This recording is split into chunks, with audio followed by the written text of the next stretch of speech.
नमस्कार, मैं सत्येंद्र कुमार और आज बात करेंगे बिहार चुनाव में केंद्रीय चुनाव आयुक्त और मुख्य चुनाव आयुक्त ज्ञानेश कुमार की भूमिका के बारे में। क्या चुनाव आयुक्त बिहार में कहीं दिख रहा है आपको? तो जवाब होगा कि नहीं। क्यों नहीं दिख रहा है? आखिर किसके भरोसे चुनाव हो रहे हैं?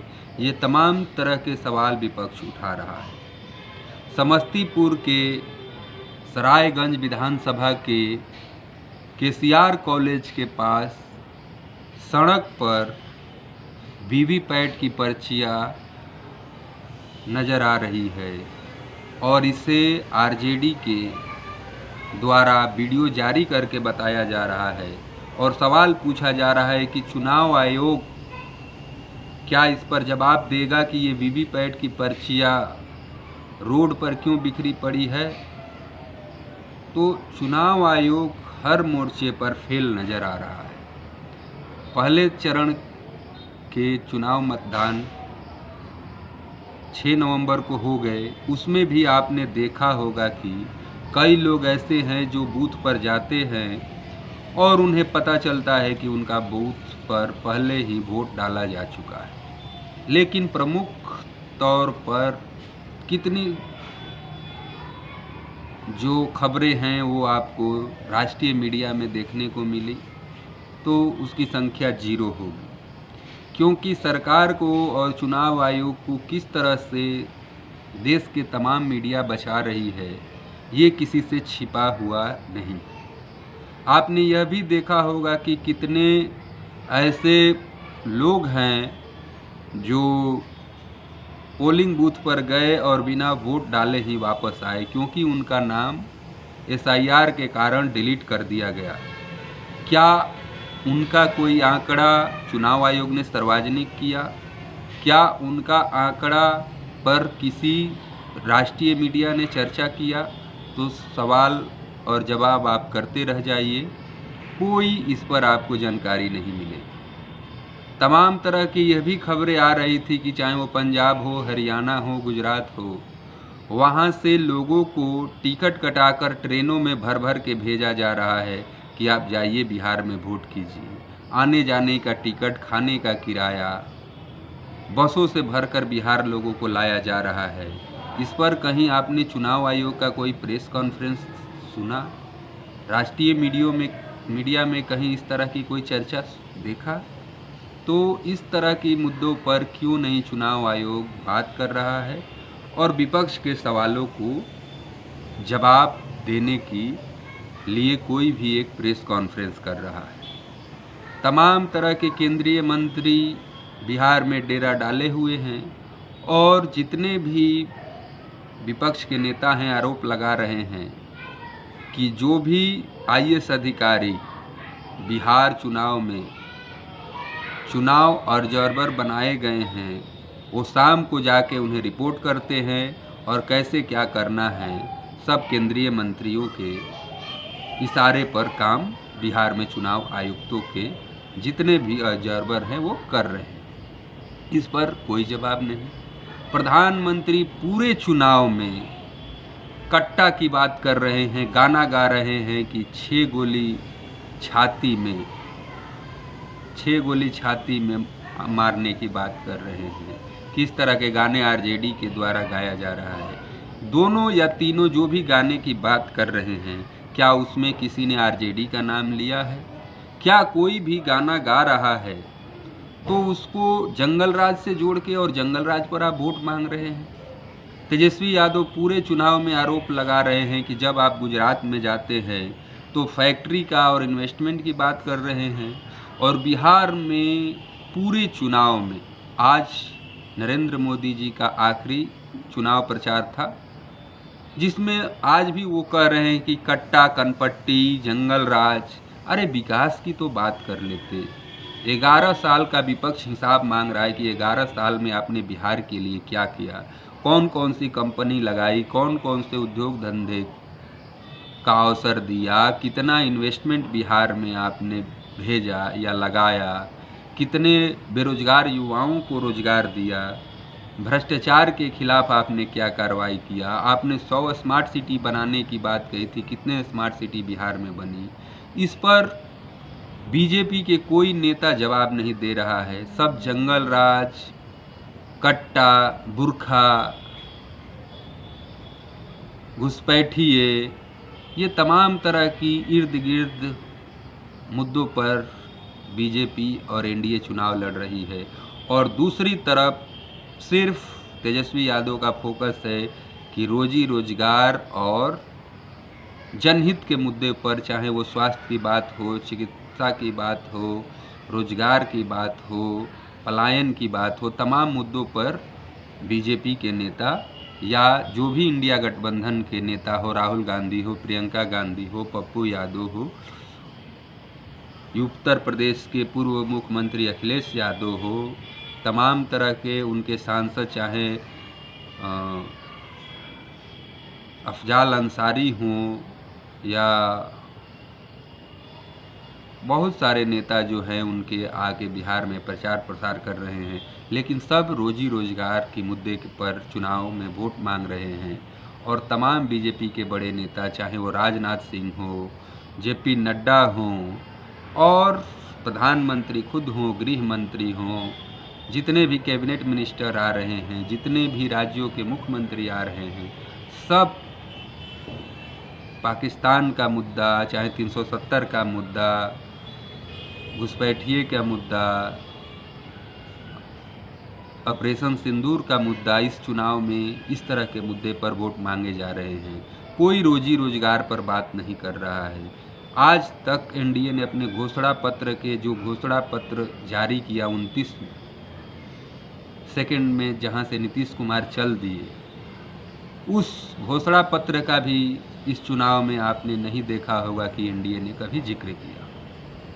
तमाम तरह के जंगल राज के आरोप लगाए जा रहे हैं, लेकिन आरजेडी के तरफ से या इंडिया गठबंधन के किसी भी जो दल हैं उनके द्वारा ये नहीं कहा जा रहा है कि मोदी जी ने गुजरात में किस तरह का दंगा कराया था। इस तरह की आपने देखा कि पूरे चुनाव में कि मोदी जी ने इतने लोगों को दंगा कराया, नरसंहार में गुजरात में मार दिया था, इस तरह की कहीं नहीं देख रहे होंगे। अमित शाह को तड़ी पार कर दिया गया था। तड़ी पार मतलब उस जिले से, उस गुजरात में उनको रहने से मना कर दिया गया था। सोहराबुद्दीन एनकाउंटर में कब उनको क्लीन चिट मिला, चाहे वो जज लोया के हत्या में उन पर आरोप लगे, तमाम तरह के कई मुकदमे उन पर थे जो सत्ता में आने के बाद खत्म हो गए। चाहे योगी आदित्यनाथ पर 30-35 से अधिक मुकदमे उन पर दंगा भड़काने का, अटेम्प्ट टू मर्डर का, कितने चार्जेज उन पर लगे हुए थे, हत्या का आरोप, और सबको उन्होंने वापस ले लिया। इस तरह के मुद्दे पर आपने विपक्ष को कभी देखा किस तरह के मुद्दे उठा रहा है? विकास और रोजगार, पलायन, सिंचाई, सुनवाई, कार्रवाई वाली सरकार की बात सिर्फ तेजस्वी यादव करते हैं। उनका लक्ष्य है कि मेरा लड़ाई पूरे बिहार चुनाव में कोई भी पार्टी से नहीं है, बल्कि मेरी लड़ाई बेरोजगारी से है, पलायन से है, स्वास्थ्य व्यवस्था से है, बिहार में भ्रष्ट अधिकारियों से है। इन सब मुद्दों पर चुनाव लड़ रहा है। लेकिन मीडिया में क्या दिखाया जा रहा है आप खुद देख लीजिए। एनडीए जीत रही है, इतना वोट परसेंटेज बढ़ गया, एनडीए का हवा चल रहा है, 10 लाख महिलाओं के खाते में पैसा 7 नवंबर को डाले गए। इससे पहले, चुनाव से पहले 75 लाख महिलाओं के खाते में पैसे डाले गए। चुनाव के बीच बीच में हर शुक्रवार को पैसे डाले जा रहे हैं। तो ये किस तरह चुनाव आयोग कार्य कर रहा है बिहार में, उस पर भी काफ़ी सवालिया निशान हैं। लेकिन इस तरह की खबरों पर आप किसी भी राष्ट्रीय मीडिया पे चर्चा नहीं देख रहे। इस तरह के जितने भी एक विचारधारा को मानने वाले पत्रकार हैं, ज़्यादातर हिंदुस्तान के पत्रकार, चाहे राष्ट्रीय मीडिया में हो, सोशल मीडिया पर हो, सब यही हवा बना रहे हैं कि एनडीए की सरकार आ रही है। क्योंकि चुनाव आयोग को सहूलियत मिलेगा कि आने वाले समय में कुछ गड़बड़ी भी कर दे तो ये दिखाया जाएगा कि नहीं, माहौल तो एनडीए के पक्ष में था। तो ये किस तरह के जो विपक्ष की राजनीति को दबाने का प्रयास अधिकारियों द्वारा, चुनाव आयोग द्वारा, सोशल मीडिया द्वारा और राष्ट्रीय चैनलों के द्वारा और कुछ बुद्धिजीवी जो कहते हैं, जो इंटरव्यू पर इंटरव्यू दे रहे हैं कि ये सरकार नहीं आएगी, ये आ जाएगा, जंगल राज आ जाएगा, वो हो जाएगा, तो ये आपको डराया जा रहा है। यह नहीं बताया जा रहा है कि आपके भविष्य को बेहतर करने के लिए क्या ज़रूरी है। क्या विकास के मुद्दे पर वोट देना है, या बेरोजगारी के मुद्दे पर वोट देना है, या जाति व्यवस्था के नाम पर वोट देना है। तो पहले चरण में तो 121 सीटों पर 18 जिला के विधानसभा सीटों जो थे उन पर तो चुनाव हो गया, और उसमें एक तरफ इंडिया गठबंधन का दावा है कि हम बढ़त बनाए हुए हैं, लेकिन तमाम मीडिया चैनलों में एनडीए की बढ़त की बात कही जा रही है। ये कौन सी जो विश्लेषण है, और वो विश्लेषण कौन कर रहा है? ज़्यादातर एक ही समाज और एक ही विचारधारा के लोग हैं जो इस तरह की बातें कर रहे हैं।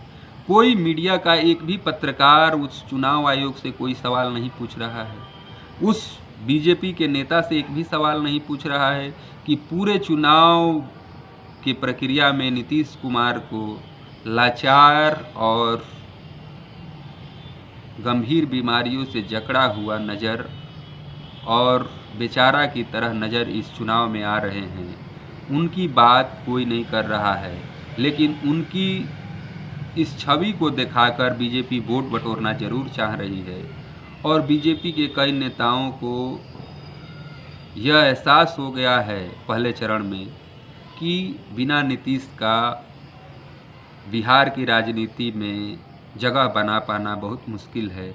इसलिए नीतीश कुमार के बड़े बड़े कटआउट भी बीजेपी के दफ्तरों में लगाए जा रहे हैं कि नीतीश कुमार ही के नेतृत्व में चुनाव लड़ा जा रहा है।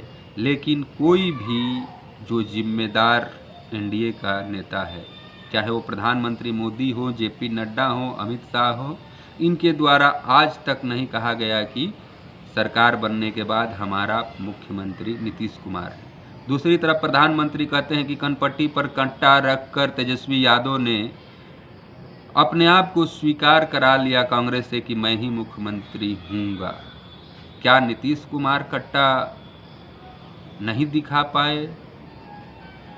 क्यों नहीं नीतीश कुमार खुद को मुख्यमंत्री घोषित करा पाए?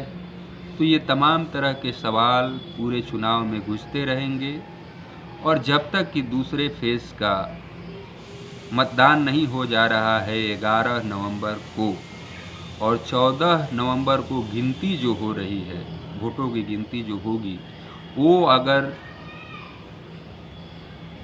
पारदर्शिता के साथ हो, ट्रांसपेरेंसी के साथ हो, तो इंडिया गठबंधन के सरकार बनने से कोई नहीं रोक सकता है।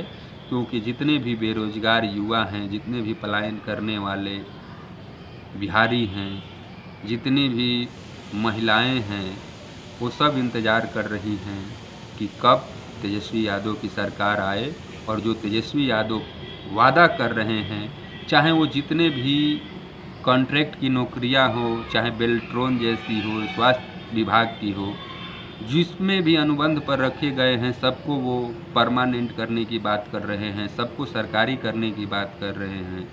महिलाओं को माई बहन मान योजना के तहत जो 2,500 रुपये हर महीने आने वाले थे, उसको कह रहे हैं कि हम 14 जनवरी को 30-30 हज़ार एक साल का एडवांस में देंगे।